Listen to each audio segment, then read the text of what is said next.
Hello, everyone. I am Tasha Cochran. Thank you so much for joining me today as we talk about the ethical use of information. So, first, we want to talk about why it is important for us to ethically source our information. One of the first reasons we have is that it enhances our credibility as instructors.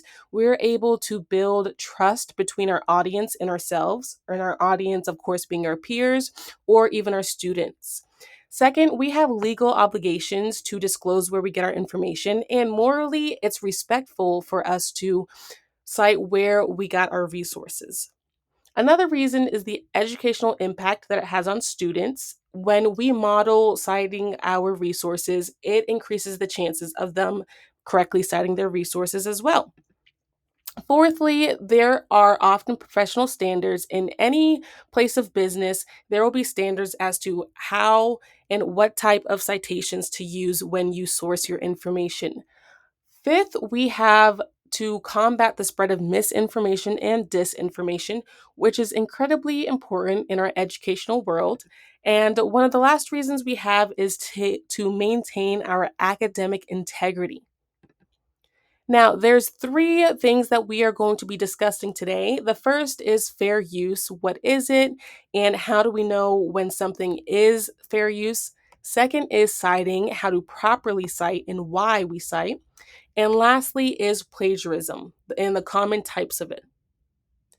Now, there are four main factors we take into account when we determine fair use. The first is the purpose. We want to make sure that the materials we use serve the needs of our students and that it's not being charged to them. They should be able to receive this free.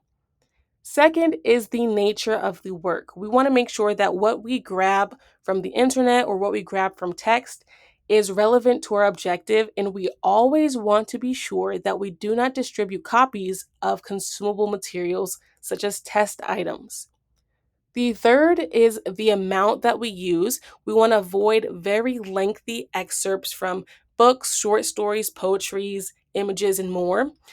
And one of the last ones is the effect that it has. If we use this resource, will it affect the owner and the income they receive or the potential market for their work? And at the bottom of the slide here, there's a fair use evaluator. It's a website you can go on to see whether or not a certain item could be fair use. Now, when we talk about citing, the first video we have is over why we cite sources, which you can feel free to watch at your leisure. But when we cite educational resources, we need to make sure anytime we're summarizing or using data or statistics, we give credit. We also need to make sure that if we're referencing certain ideas or theories, that we give credit, especially in terms of supporting our argument. And lastly, if an item is not common knowledge, then we need to make sure that we put where we got that information from. And again, feel free to watch Why do we cite at your sources? leisure. Brought to you by the University of Houston Library. Now, plagiarism. It is your responsibility as a professional to understand and avoid plagiarism. Whether it be intentional or unintentional, it is your responsibility. So there are certain consequences for plagiarism. You may end up losing your job, which can in turn damage your reputation. You may also lose your licenses. And on a more serious note, you could be involved in a lawsuit in which your company or yourself faces financial penalties. Now, there's four common types of plagiarism we want to address. Direct plagiarism, meaning you take word for word.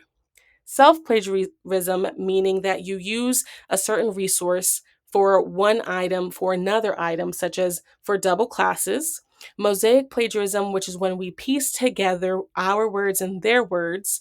And accidental plagiarism, which is when you incorrectly cite your sources. Now, at the bottom here, you have a link that takes you to an area where you can go through tutorials and get a test and get certified for making sure you recognize plagiarism. I want to thank you all so much for joining me today. And if you have any questions, feel free to reach out. Thank you so much. Bye bye.